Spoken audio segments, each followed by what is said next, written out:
أعوذ بالله من الشيطان الرجيم.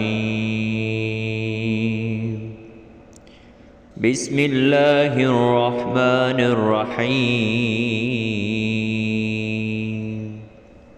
يسألونك عن الأهلة قل هي مواقيت للناس والحج وليس البر بأن تأتوا البيوت من ظهورها ولكن البر من اتقى وأتوا البيوت من أبوابها واتقوا الله لعلكم تفلحون.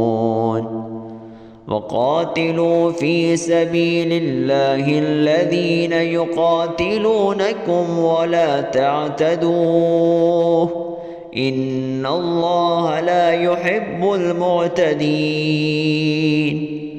واقتلوهم حيث ثقفتموهم وأخرجوهم من حيث أخرجوكم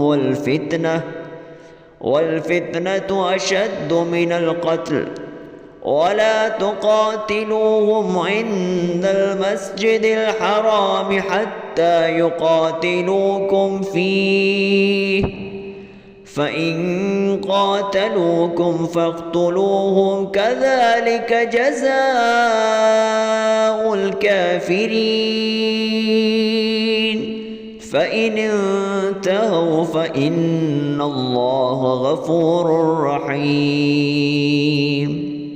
وقاتلوهم حتى لا تكون فتنة ويكون الدين لله فإن انتهوا فلا عدوان إلا على الظالمين.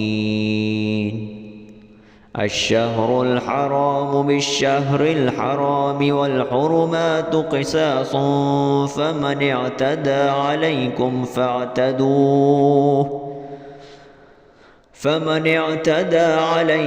فاعتدوا عليه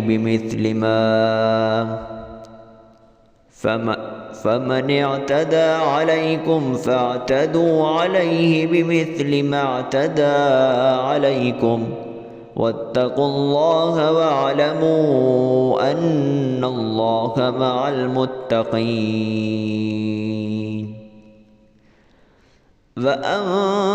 وأنفقوا في سبيل الله ولا تلقوا بأيديكم إلى التهلكة وأحسنوا إن الله يحب المحسنين.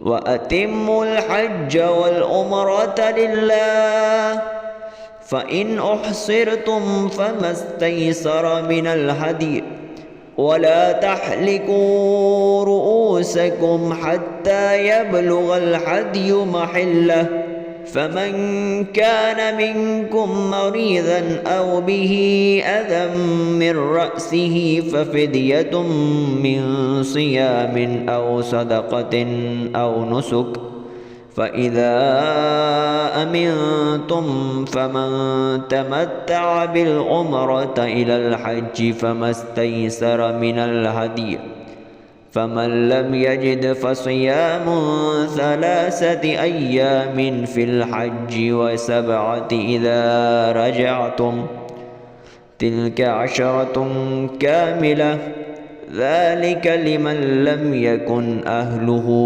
حاضري المسجد الحرام واتقوا الله واعلموا أن الله شديد العقاب. صدق الله العلي العظيم.